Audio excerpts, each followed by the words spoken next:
And we'd like to thank everyone for your indulgence and your patience this afternoon.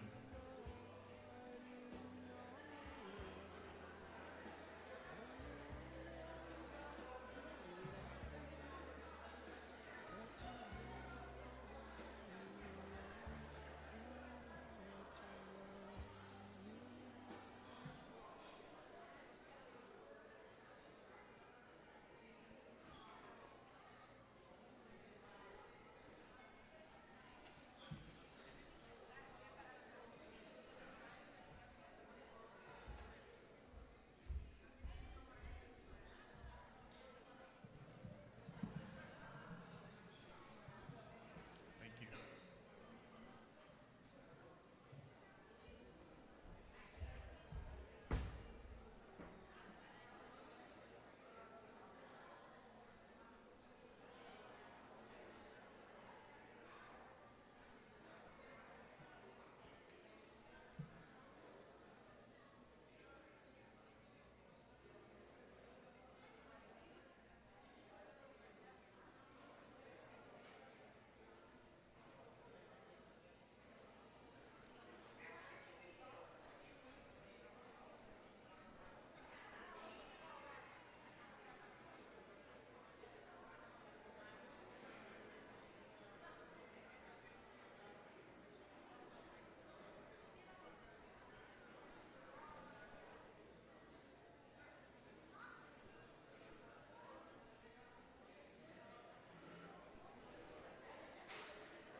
Okay, everyone, we're about to start our ceremony.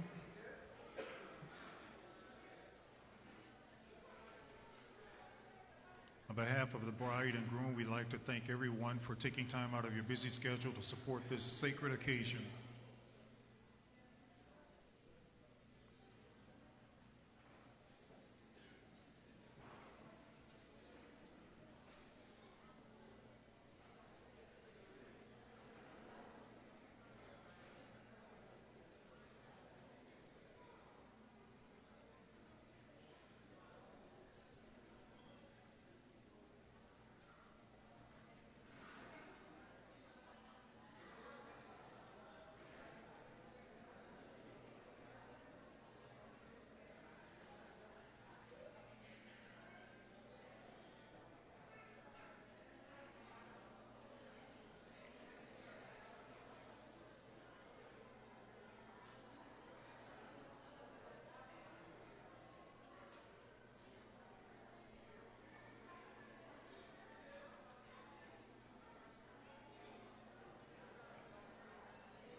Okay, everyone, our ceremony is now beginning.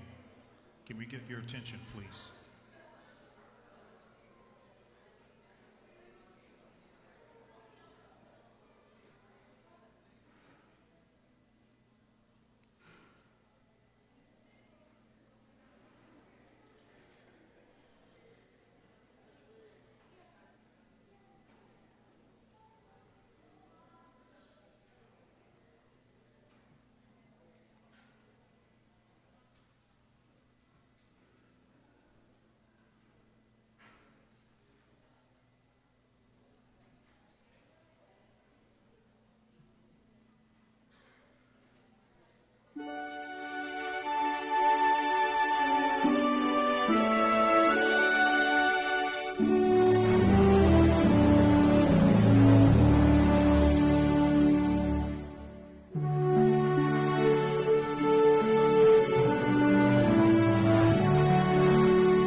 Can everyone please stand?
to please be seated.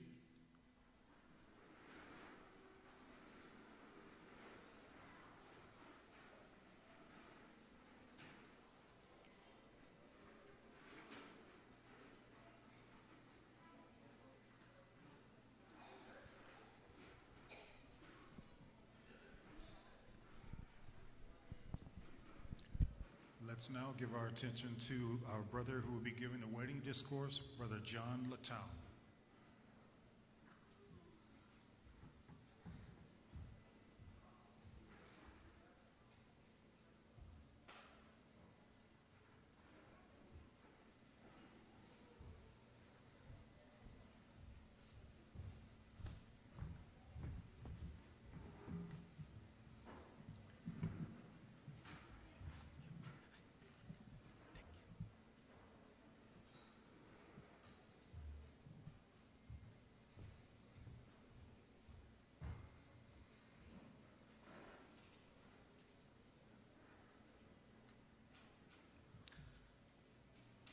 Good evening, everyone.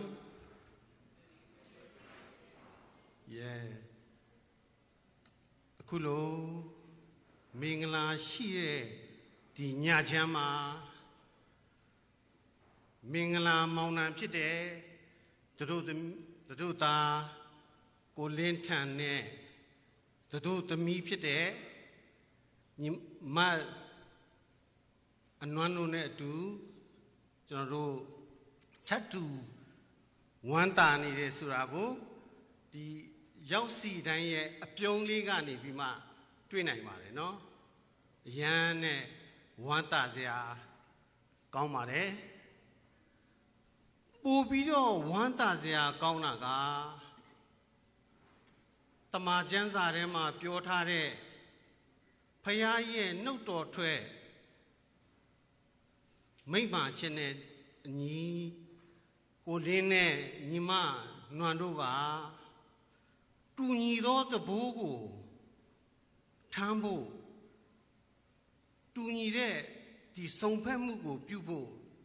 Janza Tansu Cheneni Tuneo ye Juzamugule Ain't down ye a sapu vision pite Yehowa Piaga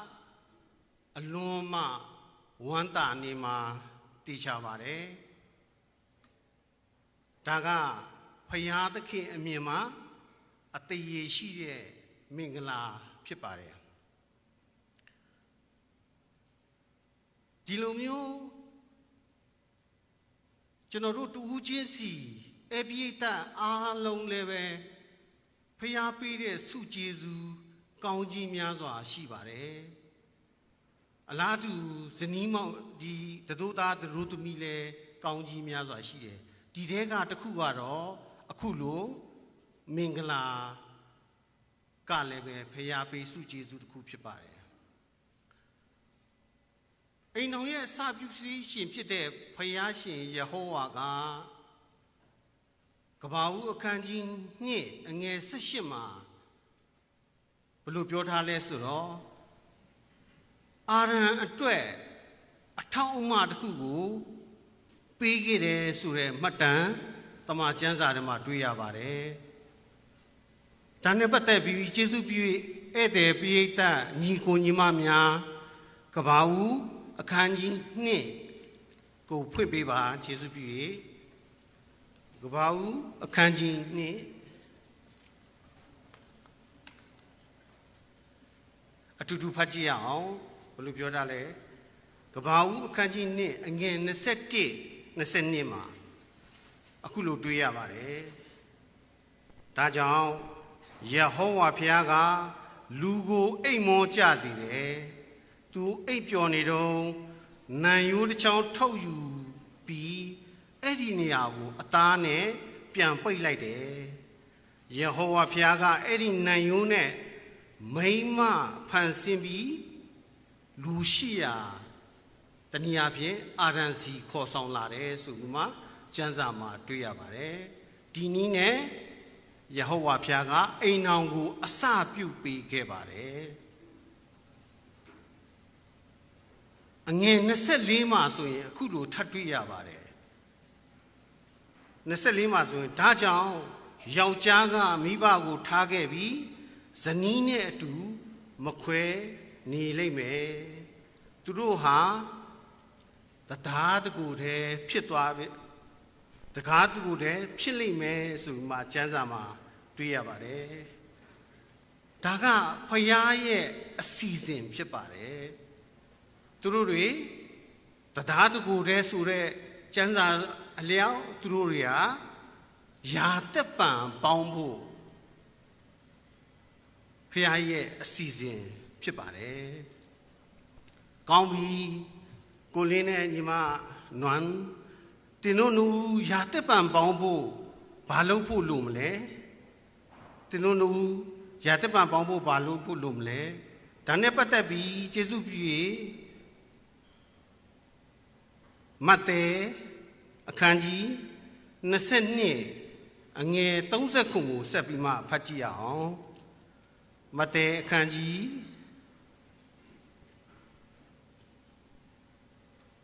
22အငယ်30မှာအခုလိုတွေ့ရပါတယ်ယေရှုကပြောတဲ့စကားဖြစ်ပါတယ်ယေရှုက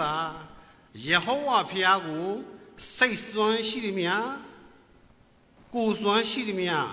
ဉာဏ်စွမ်းရှိသည်များနဲ့ချစ်ပါဆိုပြီးမှပြောပါတယ်ဒါကြောင့်ညီကိုနဲ့ညီမကဒီပျော်ရွှင်တဲ့အိမ်တော်ဖြစ်ဖို့ဆိုရင်ညီကိုညီမတို့ကိုအစပြုပေးတယ်အိမ်တော်ရဲ့အစပြုပေးရှင်ဖြစ်တဲ့ယေဟောဝါဖျားကိုအခုပြောသလိုစိတ်စွမ်းရှိသည်များကိုယ်စွမ်းရှိသည်များချစ်ချင်းကနေညီကိုညီမတို့ကိုပျော်ရွှင်တဲ့အိမ်တော်ဖြစ်နိုင်မှာသိကြပါတယ်ညီကိုညီမတို့အခုဥပမာညီမနှစ်ယောက်ကဘာလုပ်လဲနှလုံးတင်တဲ့ဂျိုးနဲ့တူပါတယ်နှလုံးတင်တဲ့ဂျိုးနဲ့တူပါတယ်ဒါပေမဲ့လို့ဒေသနာအခန်းကြီး4မှာဆိုရင်3လုံးတင်တဲ့ဂျိုးဖြစ်ဖို့အားပေးပါတယ်ကျမ်းစာမှာ3လုံးတင်တဲ့ဂျိုးဖြစ်ဖို့တနည်းအားဖြင့်ပြောရင်ခုနကဖတ်သွားတဲ့မဿဲကျမ်းအရာယေဟောဝါဖျားကိုစိတ်စွမ်းရှိသည်များကိုယ်စွမ်းရှိသည်များဉာဏ်စွမ်းရှိသည်များနဲ့ညီကိုညီမရဲ့နှလုံးသားထဲမှာချစ်ဖို့ဒါဆိုရင်3လုံးတင်တဲ့ဂျိုးဖြစ်မှာသိကြပါတယ်ကောင်းပြီဒါဆိုရင်ဒီ3လုံးတင်တဲ့ဂျိုးဖြစ်ဖို့ညီကိုညီမဘာလုပ်နိုင်တယ်လဲအဓိကညီကိုညီမကျမ်းစာကိုအတူတူလေ့လာသုံးသပ်ဖို့လိုပါတယ်ကျမ်းစာကိုအတူတူဖတ်မယ်ဒုတိယတစ်ချက်ကအတူတူအိမ်တောင်ပြုပေးရှင်ကိုဆုတောင်းခြင်းဖြစ်ပါတယ်နောက်တစ်ခုကတော့ညီကိုညီမကမိသားစုဝတ်ပြုမှုကိုအတူတူလှုပ်ဆိုင်နိုင်ပါတယ်ဒီနည်းအားဖြင့်ဒီစာရမဏေအုပ်ချုပ်တဲ့ဒီလောကမှာအမျိုးမျိုးညီကိုညီမတွေရဲ့ရှောက်လန်းရမယ့်ဘဝကအဲ့ဒီတက်လည်းတည်တယ်ဖန်ခင်လန်ဟုတ်ဖြစ်မှာမဟုတ်ပါဘူးဖန်ခင်လန်အမြဲတမ်းလွယ်ကူမှာမဟုတ်ဘူးဒါကြောင့်မို့အဓိကအခုပြောသလိုဖျားပါရှိခြင်းအပြင်ညီကိုညီမတို့ရဲ့အသက်တာမှာအတူတူတွေးဆောင်မှုအမျိုးမျိုးကြုံရတဲ့အခါမှာခံရနိုင်မှာဖြစ်ပါတယ်ဒါကြောင့်ဖျားကိုအားကိုးပါကောင်းပြီအိမ်တောင်ရေလို့ဖြစ်လာပြီဆိုရင်လင်းနဲ့မယားဖြစ်လာပြီလင်းနဲ့မယားဖြစ်လာတော့ဘဒုကဥဆောင်မလဲဘဒုကဥဆောင်မလဲဒါနဲ့ပတ်သက်ပြီးကျမ်းစာမှာအတူတူဖတ်ကြည့်အောင်ယေရှုပြည့်1ကောရိန္သုအခန်းကြီး7အငယ်3မှာဖြစ်ပါတယ်1ကောရိန္သုအခန်းကြီး7အငယ်3ယောက်ျားရဲ့ဥကောင်းဟာခရစ်တော်မိန်းမရဲ့ဥကောင်းဟာယောက်ျားဆိုပြီးမှအတိလင်းပြောပါတယ်ဒီချမ်းချက်ရာအိမ်တော်ဦးစီးတာဝန်ကဘဒုရဲ့ပုံမှာလဲယောက်ျားကအိမ်တော်ဦးစီးဖြစ်မှာဖြစ်ပါတယ်ဒါကိုညီမကသဘောပေါက်ဖို့လိုပါတယ်ကောင်းပြီဒါဆိုအိမ်တော်ဦးစီးဆိုတော့ငါပြောသလိုလုပ်ငါလုပ်သလိုမလုပ်နဲ့ဆိုတဲ့အာတသဘောနဲ့လားဒီမှာလဲအိမ်တော်ရှင်နေများစွာပါတယ်နော်ကောင်းတယ်ဟုတ်လားအာတသဘောနဲ့လားမဟုတ်ဘူးနော်ကျမ်းစာမှာ ဥပမာယေရှုကသူ့ရဲ့နောက်လိုက်တွေကိုဘယ်လိုမျိုးဆက်ဆံလဲမေတ္တာအားဖြင့်ဆက်ဆံပါတယ်ကိုလင်းနဲ့တိကျွမ်းပြီးဖြစ်တဲ့ယေရှုကိုအနီးကပ်လိုက်လျှောက်ခြင်းအပြင်ညီကိုဟာဒီအိမ်တော်ကိုမေတ္တာနဲ့ဦးစီးဦးရွက်ဖြစ်နိုင်မှာဖြစ်ပါတယ်အိမ်တော်ဦးစီးဦးရွက်ပြုခြင်းနဲ့ပတ်သက်ပြီးတမန်ကျမ်းစာမှာဘာပြောတယ်လဲဆိုတာကိုလည်းအတူတူဖတ်ကြည့်ခြင်းပါတယ်ယေရှုပြု၍ဧဖဲအခန်းကြီး9အငယ်25ကနေ28ကိုအတူတူဖတ်ကြည့်အောင်ဧဖဲအခန်းကြီး9အငယ်25ကနေ28ခင်မွန်းတို့ဇနီးကိုချစ်မြဲချစ်ပါခရစ်တော်ကအသင်းတော်ကိုချစ်ပြီးအသင်းတော်အတွက်အသက်ဆွန့်ခဲ့တယ်လို့ပေါ့ဆိုမှကျမ်းစာမှာပြောပါတယ်ကိုလင်းက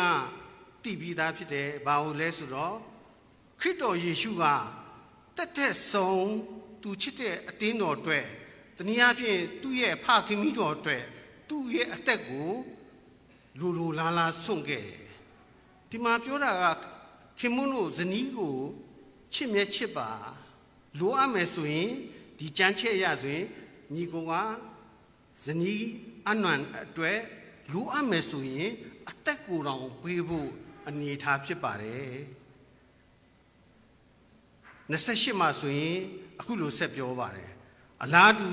ခင်မွန်းဟာကိုချစ်တယ်လို့ဇနီးကိုချစ်ရမယ်ကို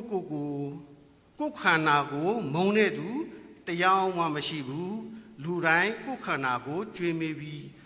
ညံ့နိုးတယ်ဆိုမှပြောပါတယ်ဒါကြောင့်မို့ညီကိုကဇနီးပေါ်မှာမေတ္တာဂရုဏာအပြင်ယေရှုကိုအနီးကပ်လိုက်လျှောက်ခြင်းအပြင်ဇနီးပေါ်မေတ္တာပြနိုင်ပါတယ်ကောင်းပြီအခုဇနီးတွေအတွက်ကျမ်းစာမှာပြောတယ်လဲဆိုတာကိုလည်းကျွန်တော်ဆက်ပြီးမှဖတ်ကြည့်ချင်ပါတယ်ဇနီးတွေအတွက်ဧဖက်9 22ကနေ24ထိမှာအခုလိုတွေ့ရပါတယ်ဇနီးတို့သခင်ယေရှုကိုလက်အောက်ခံတယ်လို့အချင်းချင်းခင်မုန်းကိုလည်းလက်အောက်ခံပါခရစ်တော်ဟာအသင်းတော်ရဲ့ဦးခေါင်းဖြစ်တယ်လို့ခင်မုန်းကလည်းဇနီးရဲ့ဦးခေါင်းဖြစ်လို့ပဲခရစ်တော်ကမိမိရဲ့ခန္ဓာကိုယ်ဖြစ်တဲ့အသင်းတော်ကိုကယ်တင်ခဲ့တယ်ဆိုမှပြောပါတယ်ညီမကဒီတကူရဲရှိတဲ့အချိန်မှာတော့ကိုယ်တိုင်ကိုယ့်ဘာကိုဆုံးဖြတ်နိုင်တဲ့အချိန်ကြီးရှိခဲ့မှာဖြစ်ပါတယ်ဒါပေမဲ့ဒီကျမ်းစာအရကိုလင်းရဲ့ဒီအထောက်အမဖြစ်သွားပြီဆိုတော့ညီမလှုပ်သမျှကကိုလင်းနဲ့တိုင်မီနီးနောပြီးမှလှုပ်မယ်ဆိုရင်ဘာဖြစ်မလဲတကယ်ကိုတရားတကူတည်းဖြစ်မှာတည်ကြပါတယ်ဒါဆိုရင်တမန်ကျမ်းစာမှာညီကိုနဲ့ညီမနှစ်ယောက်လုံးကိုဘာပြောတယ်လဲဆိုတာကိုဆက်ပြီးမှဖတ်ချင်ပါတယ်ဧဖက်အငယ်33မှာဆိုရင်33မှာဆိုခုလိုတွေ့ရပါတယ်ခင်ဗျားတို့လည်းကိုချစ်တယ်လို့ဇနီးကိုချစ်ရမယ်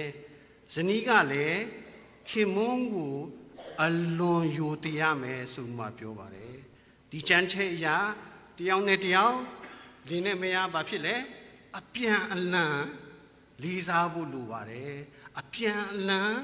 ဂုဏ်တင်မှုလိုပါတယ်အပြန်အလှန်ကျင်နာမှုရှိဖို့လိုပါတယ်ဒါကြောင့်ကိုလင်းနဲ့အခုမကြခင်မှာဂတိသစ္စာပြုပြီးမှညီကိုညီမတို့ဟာအခုတော့တို့သမီးနဲ့တို့သားဖြစ်တယ်မကြခင်မှာအချင်းလျံများဖြစ်တော့မယ်ဒီချိန်မှာအတူတူထမင်းလက်ဆောင်စားဖို့အတူတူလမ်းလျှောက်ဖို့အတူတူနှွေးထွေးတဲ့စကားလေးတွေဖြစ်ဖို့ကြိုးစားနိုင်ပါတယ်ဒီလိုလုပ်ခြင်းအပြင်တာယာတဲ့အိမ်တောင်ဖြစ်မှာသိကြပါတယ်အဲ့ဒီအိမ်တောင်ကိုဆက်ပြီးမှခိုင်မြဲဖို့အတွက်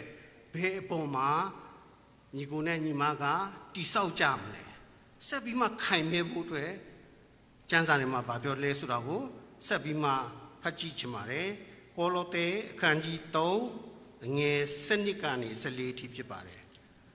ကောလောသဲအခန်းကြီး3ငယ် စနစ်ကနေဆက်လေဒီမှာဆိုရင်အခုလိုတွေ့ရပါတယ်ဒါကြောင့်ဘုရားသခင်ရွေးချယ်သူတွေတန့်ရှင်းသူတွေချစ်မြတ်နိုးခံရသူတွေအနေနဲ့ချစ်ခင်စာနာခြင်းကျင်နာခြင်းနှိမ့်ချခြင်းနူးညံ့တိမ်မွေ့ခြင်းစိတ်ရှည်ခြင်းတို့ကိုလည်းဝိဆင်ကြပါအငယ်73မှာဆိုရင်အချင်းချင်းမကျေနပ်เสียရှိရင်တော့ဆက်ပြီးမှတီးခံကြပါဆိုမှပြောပါတယ်ညီကိုကျမအိမ်တောင်ပြုတ်ပြီးတော့မကျေနပ်เสียလေးများရှိနိုင်သလားရှိမယ်လို့ထင်လားဟုတ်တယ်နော်ဒီကျွန်တော်တို့ကမစုံလင်ကြတဲ့အခါကျတော့ဒီလိုမျိုးအဖုအထစ်မြန်မာလိုပြောရင်ဘယ်လိုအစာမကြေတဲ့အရာလေးတွေဖြစ်တတ်တယ်နော်ဟုတ်လားဖြစ်တတ်တယ်ဒါပေမဲ့လို့အဲ့လိုနေရာမှာဘာဖြစ်လဲကျောင်းလေးတယောက်နားလေဖို့နော်ဥမာမြန်မာစကားမှာဆိုရင်ဘယ်လိုပြောလဲလင်းနဲ့မယားရှာနဲ့သွားဆိုမှပြောတယ်လीနော်ဒါကြောင့်မို့ဒီတွန်းမိတိုက်မိတဲ့အရာလေးတွေရှိနိုင်ပါတယ်ဒီအချိန်မှာကျွန်တော်တို့တူနဲ့တူဒီမှာကျမ်းစာမှာပြောသလိုကျွန်တော်တို့ကိုညီကိုနဲ့ညီမကိုအသက်ပေးတဲ့အိမ်တော်ရဲ့အစပြုပေးရှင်ကကြီးကြီးပြူပြူလူသားတွေရဲ့အပြစ်ကိုခွင့်လွတ်ခဲ့တယ်ဒါကြောင့်မို့တူနဲ့တူခွင့်လွတ်ခြင်းအပြင်မစုံလင်မှုလေးတွေကိုနားလည်ပေးခြင်းအပြင်ကျွန်တော်တို့အကောင်းဆုံးတည်ဆောက်နိုင်ပါတယ်14မှာဆိုအခုလိုဆက်ပြောတယ်စိတ်ဝင်စားစရာကောင်းတယ်ဆက်ဖတ်ကြည့်အောင်အငယ်14မှာအဲ့ဒါအပြင်ဘာကိုပြောလဲမေတ္တာကိုလည်းဝိဆင်ကြပါဆိုပြီးမှပြောပါတယ်အပြိတ္တများနော်အားလုံးတည်တဲ့အတိုင်းအဝိကဘာဖြစ်လဲညီကိုနဲ့ညီမအဝိကဘာဖြစ်လဲလူတစ်ယောက်ကိုကာကွယ်ပေးတယ်ဒါကြောင့်မို့ဒီမှာပြောတာမေတ္တာကိုဝိဆင်ဖို့ပြောတယ်ဒါကြောင့်မို့ညီကိုနဲ့ညီမကဒီအဝိနဲ့တူတဲ့မေတ္တာကိုဝိဆင်ခြင်းအပြင်ညီကိုညီမတို့အကာအကွယ်ရမှာဖြစ်ပါတယ်အလားတူအဝိတစ်ခုကလူတစ်ယောက်ကိုလှပစေတယ်လို့အခုလည်းရန်လှပနေနော်တိတ်ကောင်းတယ်ဒါပေမဲ့ပို့ပြီးမှလှပစေဖို့အတွက်ခုနပြောလို့ဗာပြောလဲဒီမှာမေတ္တာကိုလည်းဝိဆင်ဖို့အားပေးပါတယ်ဒါကြောင့်မို့ဒီအခြေအနေတွေကိုပြန်ပြီးမှချုပ်ကြည့်လိုက်ရင်အိမ်တော်အစပြုပေးရှင်ဖြစ်တဲ့ယေဟောဝါဘုရားကိုစိတ်ဆွမ်းရှိသမျှကိုယ်ဆွမ်းရှိသမျှချစ်ပြီးမှခုနကျွန်တော်တို့တုံးတက်သွားသလိုမေတ္တာကိုဝိဆင်ခြင်းအပြင်ညီကိုညီမတို့ဆက်ပြီးမှခိုင်မြဲတဲ့အိမ်တော်ဖြစ်မှတည်ကြပါတယ်အခုကျွန်တော်တို့ဒီအိမ်တော်နဲ့ပတ်သက်ပြီးဒီဂတိတစ္ဆာပြုမှာဖြစ်ပါတယ်အခုအိမ်တော်နဲ့ပတ်သက်ပြီးဂတိတစ္ဆာပြုမယ်ဒါကြောင့်မို့ယေရှုပြည့်ညီကိုနဲ့ညီမမတ်တက်ရပေးလို့ရလား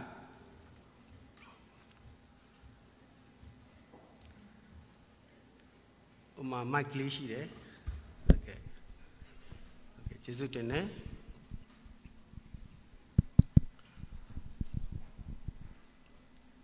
ပထမဦးစွာ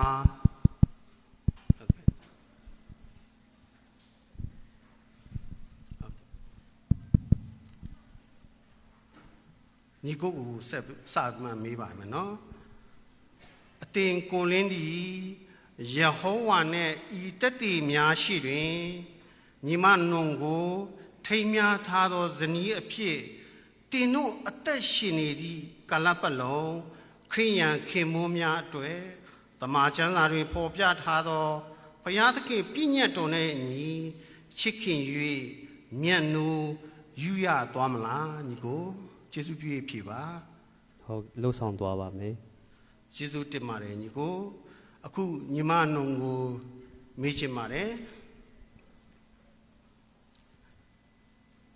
ညီမနုံညီမယေဟောဝါနဲ့အခုဒီတတိများရှိတွင်ကိုလင်းကိုထိမ်းများထားသောဇနီးအပြည့်တင်တို့အသက်ရှင်နေသည့်ကာလပတ်လုံးခရိယံဇနီးများတွေ့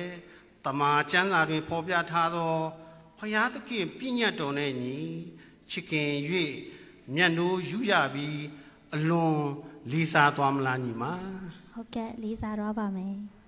ဟုတ်တယ်နော်အရန်နဲ့ကောင်းပါတယ်ယေရှုတင်ပါတယ်အရန်ကောင်းတယ်အခု ကျွန်တော်ပြောတဲ့အတိုင်းယေရှုပြည့်ကိုလင်းဆက်ပြီးမှဒီဂရိတစ္ဆာပြုမှဖြစ်တဲ့အတွက်လိုက်ဆိုယေရှုပြည့်လိုက်ဆိုပေးပါကျွန်တော်ကိုလင်းဒီကျွန်တော်ကိုလင်းဒီအတင်ညီမနွမ်ကိုအတင်ကျွန်တော်ညီမနွမ်ကိုထိမ်းမြားထားသောဇနီးအဖြစ်ထိမ်းမြားထားသောဇနီးအဖြစ်လက်ထပ်ယူပြီးဘုရားသခင်အိမ်ထောင်ရေးအစီအစဉ်အရာဘုရားသခင်အိမ်ထောင်ရေးအရှင်စဉ်အရာမြေကြီးပေါ်တွင်အတူတကွအသက်ရှင်နေမိကာလပတ်လုံးအတူတကွအသက်ရှင်နေမိကာလပတ်လုံးခရိယန်ခင်မွန်းများအတွက်ခရိယန်ခင်ပွဲများအတွက်တမန်ကျမ်းစာတွင်ချမှတ်ထားသည့်တမန်ကျမ်းစာတွင်ချမှတ်ထားသည့်ဘုရားသခင်ပြည့်ညတ်တော်နှင့်အညီဘုရားသခင်ပြည့်ညတ်တော်နှင့်အညီချစ်ခင်၍မျက်နှိုးသွားပါမည်ကောင်းပါတယ်အခုညီမယေရှုပြည့်လိုက်ဆိုပေးပါကျမနွန်ဒီအတင်ကိုလင်းကိုထိမ်းမြားထားသောခင်မွန်းအဖြစ်လက်ထပ်ယူပြီးဘုရားသခင်အိမ်ထောင်ရေးအစီအစဉ်ရာမြေကြီးပေါ်တွင်အတူတကွအသက်ရှင်နေမိကာလပတ်လုံးခရိယန်ဇနီးများအတွက်တမန်ကျမ်းစာတွင်ချမှတ်ထားတဲ့ဘုရားသခင်ပြည့်ညတ်တော်နဲ့အညီချစ်ခင်၍မျက်နှိုးပြီးအလွန်လေးစားသွားပါမည်ရန်နဲ့ကောင်းပါတယ်အခုညီကိုညီမလက်စွပ်များရှိတယ်ဆိုရင်ယေရှုပြည့်လက်စွပ်များကြောင်းတဲ့တရားလဲလဲနိုင်ပါတယ်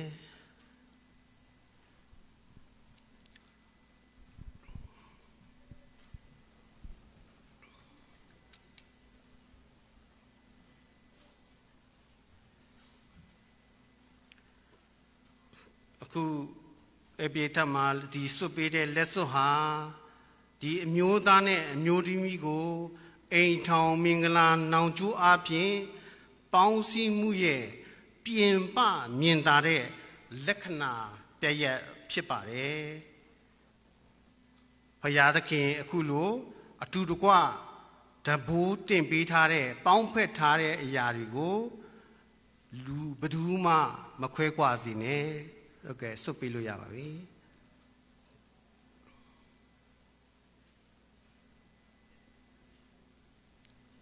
ကဲကျေးဇူးပြထိုင်လို့ရပါပြီကျေးဇူးတင်ပါတယ်အရန်နဲ့ကောင်းပါတယ်အခုဒီအပိတများညီကိုညီမများဒီသူတို့ဟာကိုလင်းနဲ့ညီမနုံတို့ဟာယေဟောဝါနဲ့ဒီတက်တိများရှိမှတယောက်နဲ့တယောက်လက်ထပ်ထိမ်းမြဖို့တဘောကူတူခဲ့တဲ့အတိုင်းသူတို့ဟာဇနီးမောင်နှံပြီးဖြစ်သွားပြီဆိုတာကိုတမန်ကျမ်းစာနဲ့အိန္ဒိယနာပြည်နယ်ရဲ့လက်ထပ်ပေးခွင့်အာဏာအနှင်းထန်ခံရတဲ့ဓမ္မအမှုဆောင်တယောက်အနေနဲ့ကျွန်တော်ကြီးညာပါတယ်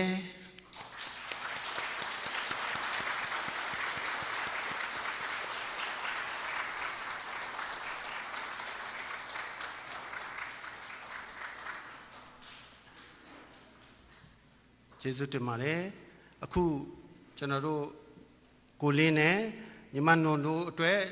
ဆုတောင်းပေးမှာဖြစ်ပါတယ်အတူတူဆုတောင်းကြရအောင်အိမ်တော်ရဲ့အစပြုပေးရှင်အဖယေဟောဝါဘုရားသခင်ကိုရရဲ့ကြီးမြတ်တဲ့နာမတော်ယိုတေလေးမြတ်ခြင်းရှိပါစေကိုရရှင်ဒီနေ့အလွန်တာယာတဲ့ဒီညနေခင်းမှာဒီချစ်စရာကောင်းတဲ့ညီကိုလင်းနဲ့ချစ်စရာကောင်းတဲ့ညီမအနွန့်တို့အတူတူကကိုရရှင်ရဲ့ရှေ့မှာဒီလူအများရဲ့ရှေ့မှာအခုလိုအတူတူကကိုရရှင်နှစ်သက်တဲ့ဤတိုင်းလက်ထပ်ခွင့်ရတဲ့အတွက်အထူးကျေးဇူးတင်ပါတယ်သူတို့ရဲ့ဒီရှေ့ဆက်ရှောက်လန်းရမယ့်အသက်တာမှာကျေးဇူးပြု၍ ကိုရရှင်ရဲ့နှုတ်တော်ထွက်တမန်ကျမ်းစာအဖြစ်ဆက်လက်လမ်းပြပေးသနာတော်မူပါမေတ္တာအားဖြင့်ကိုလေးနဲ့အနွမ်းတို့ကိုချစ်ကြတဲ့ဒီအပိယတတူးချင်းစီကိုလည်းလိုအပ်နေတဲ့စုကျေးဇူးကောင်းကြီးများသွန်လောင်းပေးသနာတော်မူပါအခုလိုကျွန်တော်တို့အလွန်ပျော်စရာကောင်းတဲ့ဒီလက်ထပ်ပွဲမှာကျွန်တော်တို့အားလုံးပါဝင်ခွင့်ရတဲ့အတွက်ကျေးဇူးတင်ပါတယ်ကျွန်တော်တို့တူးချင်းစီရဲ့မစုံလင်မှုကြောင့်အပြစ်အနာစာများရှိပါတယ်ဒီအဖြစ်တွေကိုလည်းခွင့်လွှတ်မြဲခွင့်လွှတ်ပေးသနာတော်မှာပူမာမိအကြောင်းကိုရရှင်ရဲ့တပါးဒီတော်သားတော်ကျွန်တော်တို့ရဲ့ဘုရင်ခရစ်တော်ယေရှုရဲ့နာမကိုမြည်ပြီးယိုသေးလေးမြတ်စွာအသနာခံတောက်လျှောက်ပါတယ်အဖယေဟောဝါဘုရားသခင်အာမင်အခုဒီညီကိုနဲ့ညီမတို့ရဲ့လက်ထပ်စုယုံပွဲမှာဒီမိတ်ဆက်ပေးခွင့်ရတဲ့အတွက်ဝမ်းမြောက်ဝမ်းသာဖြစ်ရပါတယ်အခုညီကိုဂျုံကိုဆက်ပြီးမှအယုံဆိုင်ရအောင်ဘရာဂျုံ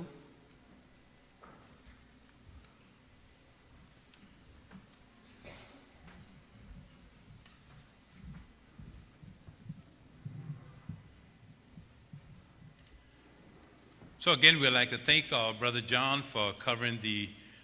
reminders that both Colleen and also Saza was reminded of from God's Word, the Bible. Because now we can say that both of them they are opening a new chapter in their lives. Both Colleen and also Saza. So they were reminded of, there was 3 scriptures that Brother John used. And the one was in Matthew chapter 22 and verse 37. You know, and it said just of that, as they serve Jehovah together, now as a united couple, and you see they're in harmony with God's will. You see, this is a bond of union that Jehovah God, you see, was the one established. So as they get started in this bond, they both have to continue to grow in their love for Jehovah, and now they're able to assist each other as they do that. As that scripture in Matthew 22:37 says, they would worship Jehovah with their whole soul, mind, and body, and also heart. And of course, the other scripture that they was reminded of is in Ephesians chapter 5 and verse 3. Talks about there of how each one,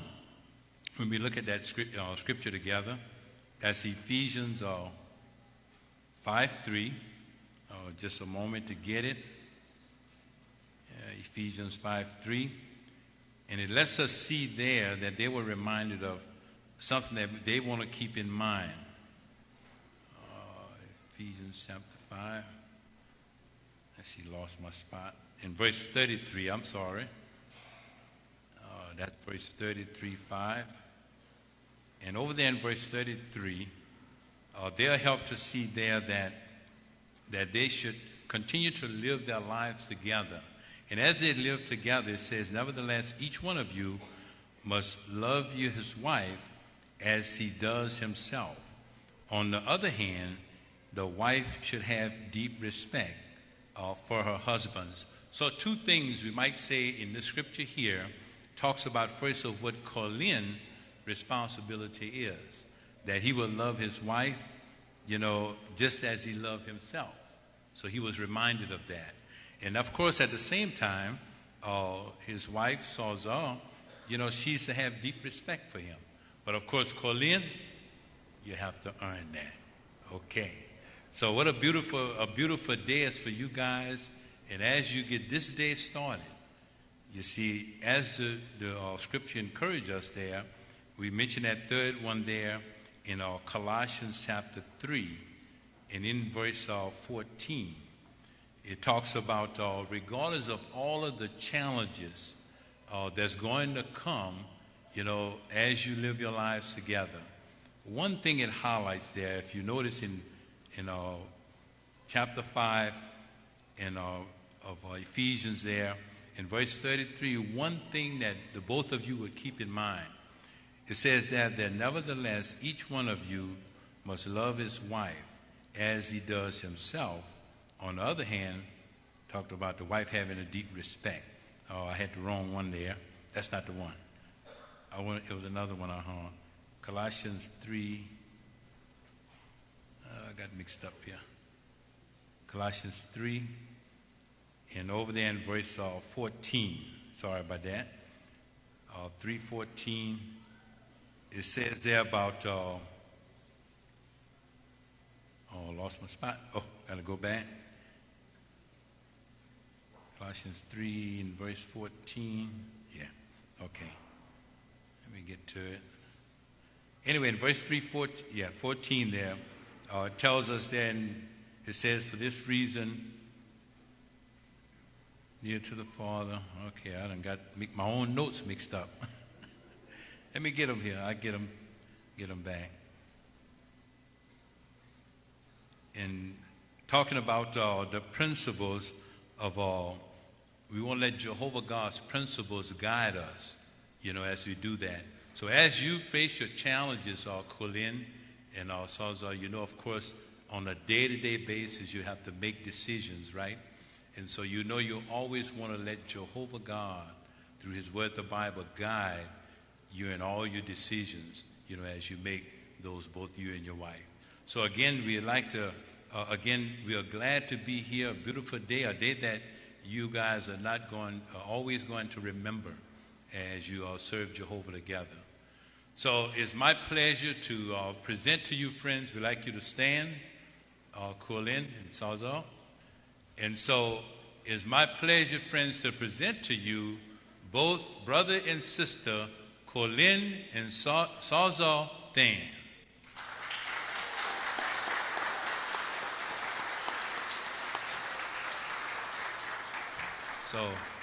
So now we'll have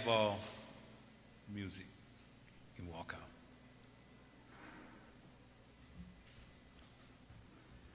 And after they walk out, we'll have some announcements following their exit.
So, okay, friends and family, so just a